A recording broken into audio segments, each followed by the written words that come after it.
Muhammadar Rasulullah. Allahumma salli ala sayyidina Muhammad wa ala ali sayyidina Muhammad. Al-Fatih lima ughliqa wal khatimi lima sabaqa nasrul haqqi bil haqq wal hadi ila siratikal mustaqim wa ala alihi wa sahbihi haqqa qadrihi wa miqdarihil azim. Amma ba'du, faya ayyuhan nas, usikum wa nafsi bitaqwallah, faqad fazal muttaqun. Wa qala Allah ta'ala fil Qur'anil Karim, bismillahirrahmanirrahim, ittaqullaha haqqa tuqatih wa la tamutunna illa wa antum muslimun. Hadirin jamaah salat gerhana bulan yang dimuliakan Allah Subhanahu wa taala. Sebagai khatib pada malam ini, saya berwasiat kepada diri saya pribadi dan jamaah semua, marilah kita tingkatkan ketakwaan kita kepada Allah Subhanahu wa taala. Takwa di dalam perkataan, takwa di dalam perbuatan, dan takwa di dalam tingkah laku kita sehari-hari, sehingga tidak wafat kita melainkan dalam keadaan bertakwa. Allahu Akbar, Allahu Akbar, Allahu Akbar. Ayuhal ibad rahimakumullah, sama-sama kita saksikan pada malam ini terjadi salah satu tanda-tanda kebesaran Allah Subhanahu wa taala, yaitu gerhana bulan. Sebagian orang menganggap terjadinya fenomena gerhana bulan atau gerhana matahari sebagai gejala alam biasa dan sebagai peristiwa ilmiah yang bisa dinalar oleh akal, sehingga gerhana hanya sekadar dijadikan tontonan menarik, direkam dan diabadikan melalui ponsel, disaksikan beramai-ramai. Namun bagi orang-orang yang di hatinya ada iman, yang di hatinya sambung kepada Zat yang Maha Kuasa, Sang Pencipta Allah Subhanahu wa taala, melihat gerhana, maka mereka memandang ini adalah peristiwa penting yang secara gamblang menunjukkan adanya kekuatan yang maha agung, kekuatan yang sangat luar biasa di atas kemampuan seluruh makhluknya. Ayyuhal ibadah rahimakumullah, sebagian besar kita kerap salah paham. Begitu disebut ayatullah, ayat-ayat Allah disebutkan, maka yang tergambar hanya teks Al-Quran. Padahal Allah menciptakan ayat bukan semata-mata huruf atau lafal-lafal suci. Ayat secara bahasa berarti artinya adalah tanda. Apa itu tanda? Tanda adalah sarana yang dianggap sebagai bukti dari kehadiran sesuatu. Allah menciptakan tanda akan keberadaan dirinya bukan melalui Al-Quran saja. Alam semesta dan diri kita pun itu adalah salah satu bagian dari tanda-tanda ayat-ayat Allah. Allah Subhanahu wa taala berfirman dalam Al-Quran, sanurihim ayatina fil afaq wa fi anfusihim hatta yatabayyana lahum annahul haq. Akan aku perlihatkan kepada mereka tanda-tanda kebesaran kami, ayat-ayat kami, maksudnya tanda-tanda kebesaran kami, fil afaq, di alam semesta, wa fi anfusihim, dan tanda-tanda kebesaran Allah juga Allah tunjukkan di dalam diri kita, hatta yatabayyana, sehingga menjadi jelaslah lahum annahul haq, bahwasanya Allah Subhanahu wa taala zat yang maha benar. Bahkan tidak sampai di situ. Apabila kita baca sejarah, ternyata gerhana bulan ini bukan hanya terjadi saat ini, akan tapi juga pernah terjadi pada zaman Nabi besar Muhammad sallallahu alaihi wasallam. Tepat ketika wafat putra beliau yang tercinta Ibrahim, maka terjadilah gerhana. Ketika para sahabat melihat terjadi gerhana, mereka berkata, mungkin ini gerhana muncul dikarenakan wafatnya Sayyiduna Ibrahim. mendengar itu, langsung Nabi besar Muhammad sallallahu alaihi wasallam meluruskan, inna syamsa wal qamara ayatani min ayatillah, sesungguhnya matahari dan bulan itu adalah ayat-ayat Allah, tanda-tanda kebesaran Allah. La yankhasifani limauti ahadin wala li hayati, tidak terjadi gerhana karena ada wafatnya seseorang atau ada lahirnya seseorang, tidak, akan tapi itu murni tanda-tanda kebesaran Allah. Fa idza raaitum dzalik, apabila kalian melihat terjadi gerhana, fad'ullaha katsira, maka perbanyaklah meminta, berdoa kepada Allah Subhanahu wa taala. Wakabbiru dan besarkan Allah Subhanahu wa taala. Wasallu, dan salatlah, wa tasaddaqu, dan perbanyaklah sedekah. Maka dari itu, marilah kita gunakan kesempatan yang langka ini untuk bermuhasabah dan mengoreksi diri kita sejauh mana ketundukan kita dan kepatuhan kita kepada perintah-perintah Allah Subhanahu wa taala. Al-Imam Al-Ghazali mengajarkan kepada kita adab-adab ketika melihat gerhana. Adab-adab ketika melihat gerhana adalah dawamul faza'i, ialah harus senantiasa merasa takut kepada Allah, wa idharul jazai, dan juga menampakkan rasa gelisah, khawatir Allah Subhanahu wa taala menurunkan bala dan musibahnya. Wa mubadaratit taubati, dan hendaknya bergegas bertaubat, beristighfar, memohon ampun kepada Allah Subhanahu wa taala. Wa tarkul malali, dan jangan bosan-bosan untuk ibadah. Wa suratul qiyami ila shalah, dan bergegaslah mengerjakan salat gerhana. Wa tulul qiyam fiha, dan perpanjanglah berdirinya, perpanjanglah salatnya dibanding salat biasa. Wastisarul hadari, dan hendaknya senantiasa merasakan bahwasanya ini adalah peringatan, teguran dari Allah Subhanahu wa taala. Ayyuhal ibadah rahimakumullah, matahari dan bulan adalah makhluk Allah yang besar, sehingga dikarenakan begitu besarnya Allah jadikan sumpah di dalam Al-Qur'an, wasyamsi waduhaha wal qamari idza talaha.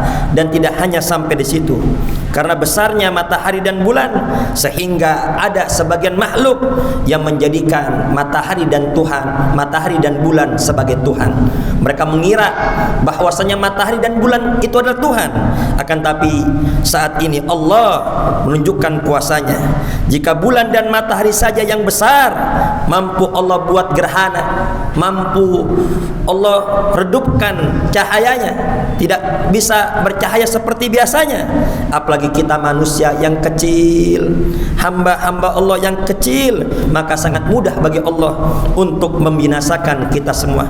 Maka dari itu marilah kita beristighfar, bertobat, memohon ampun kepada Allah Subhanahu wa taala. Ayyuhal ibadah rahimakumullah, seringkali di dalam diri kita muncul perasaan malas untuk ibadah, dan juga terkadang muncul keinginan untuk berbuat maksiat. Apabila dalam diri kita muncul rasa malas untuk ibadah dan juga cenderung ingin berbuat maksiat, maka Al-Imamul Haddad di dalam kitabnya memberi obat kepada kita semua. Ketika muncul rasa malas ibadah atau ingin berbuat maksiat, maka hendaknya ingatlah bahwa kita punya Allah, Zat yang Maha melihat. Kita punya Allah, Zat yang Maha mengetahui. Kita punya Allah, Zat yang Maha mendengar. Dimanapun kita berada, baik dalam keadaan sendiri maupun dalam keadaan ramai, tidak luput dari pengawasan Allah Subhanahu wa taala. Allah Subhanahu wa taala mengetahui semua ucapan kita. Allah mengetahui gerak-gerik kita. Allah mengetahui apa saja rencana kita. Maka dari itu, hati-hatilah dari bermaksiat kepada Allah Subhanahu wa taala. Hati-hati jangan sampai melanggar aturan-aturan Allah Subhanahu wa taala, karena dimanapun kita berada, Allah Maha mengetahui kita. Maka itu hendaknya di hati kita ada sifat muraqabah. Apa itu muraqabah? Senantiasa merasa dilihat oleh Allah, senantiasa merasa diawasi oleh Allah, senantiasa merasa diperhatikan oleh Allah. Apabila di hati seseorang senantiasa merasa dilihat dan diperhatikan diinginkan oleh Allah, maka mana mungkin orang tersebut berani meninggalkan perintah Allah, dan mana mungkin orang tersebut berani mengerjakan larangan-larangan Allah Subhanahu wa taala. Namun apabila obat yang pertama ini belum bisa membenahi diri kita, masih saja kita malas ibadah dan masih saja kita ngotot ingin berbuat maksiat dikarenakan kurangnya makrifat kita kepada Allah, maka obat yang kedua kata Imamul Haddad, ingatlah kemanapun kita pergi, kemanapun kita berada, kita selalu didampingi oleh dua malaikat Raqibun Atid. Ya, tidaklah kita melafatkan kata-kata, tidaklah kita bertindak, berbuat suatu tindakan, melainkan sudah ada yang mencatat, malaikat Raqib Atid. Namun apabila ini juga belum bisa menyadarkan kita masih malas untuk ibadah, kita masih ngotot ingin berbuat maksiat, maka ada obat yang ketiga. Apabila muncul perbuatan ingin berbuat maksiat, maka ingatlah kematian bisa datang sewaktu-waktu. Innal maut ya'ti baghtah. Sesungguhnya kematian datang secara tiba-tiba. Hati-hati, hati-hati. Jangan sampai ketika nyawa kita dicabut, ternyata kita dalam keadaan meninggalkan sholat. Hati-hati, jangan sampai ketika nyawa kita dicabut, ternyata kita dalam keadaan bermaksiat kepada Allah Subhanahu wa taala. Maka sudah barang tentu kita akan berpindah dari dunia menuju hawiyah, neraka yang sangat panas. Namun apabila obat yang ketiga ini masih saja belum bisa menyadarkan kita, masih malas untuk ibadah, masih ingin berbuat maksiat, maka Imamul Haddad memberi obat yang keempat. Ingatlah, Allah Subhanahu wa taala menjanjikan bagi orang yang taat, bagi orang yang taat, Allah berjanji akan meridhoi, Allah berjanji akan memberikan pahala, dan Allah berjanji akan memberikan kenikmatan surga yang abadi, kebahagiaan yang abadi, ketenangan yang abadi. Dan juga Allah mengancam bagi siapa yang berani bermaksiat, bagi siapa saja yang berani meninggalkan perintah-perintah Allah, Allah akan memberikan murkanya, Allah akan memberikan dosa, dan akan dimasukkan ke dalam api nerakanya Allah Subhanahu wa ta'ala. Insya Allah apabila empat obat ini senantiasa kita ingat, maka yang tadinya malas untuk ibadah menjadi semangat untuk ibadah, yang tadinya ingin berbuat maksiat sehingga takut untuk berbuat maksiat. La haula wala quwata illa billahil aliyyil azim. La haula fi tarkil ma'asi, tidak ada daya untuk meninggalkan maksiat. Wala quwata fi taatillah, tidak ada kekuatan untuk mengerjakan taat kepada Allah illa biaunillah, kecuali dengan pertolongan Allah Subhanahu wa ta'ala. Marilah kita senantiasa meminta tolong kepada Allah, berdoa, memohon kepada Allah agar dimudahkan untuk berbuat taat, dan kita minta memohon kepada Allah, ya Allah, tolong cabut keinginan untuk berbuat maksiat dari diri kami, agar kami semua selamat di dunia dan selamat di akhirat. Bukankah ketika kita akan bekerja timbul rasa malas, akan tapi ketika kita ingat bahwasanya di akhir bulan ada gaji, nanti ada keuntungan, maka kita akan semangat bekerja. Rasa malas kita akan kita lawan. Kenapa? Karena di akhir bulan ada gaji. Yang ingin usaha, yang ingin bisnis, timbul juga, terkadang timbul juga rasa malas untuk berdagang dan berbisnis. Akan tapi ketika ada harapan, ada keuntungan, ada langganan, maka menjadi semangat untuk berbisnis dan berdagang. Demikian pula ketika kita malas untuk ibadah, cenderung ingin berbuat maksiat, ingat ada janji Allah Subhanahu wa taala berupa pahala dan surga. Semoga Allah Subhanahu wa taala selamatkan kita semua.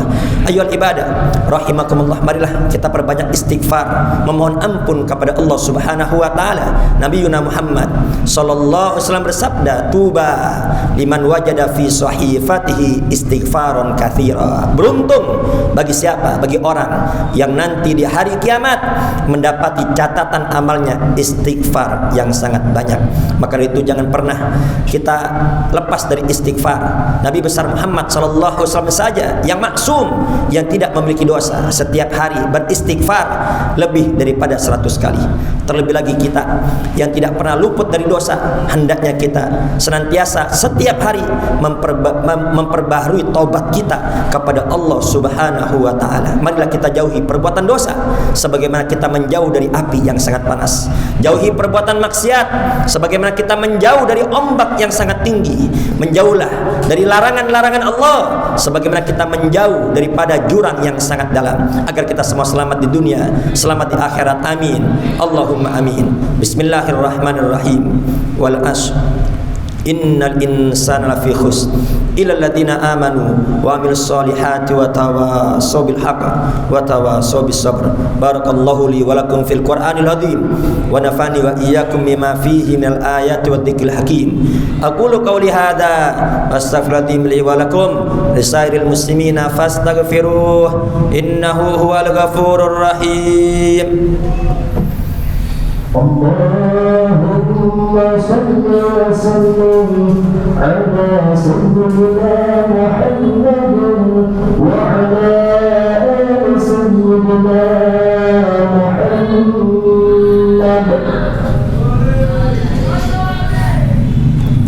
Alhamdulillah, alhamdulillahil wahidil ahad al fardis samad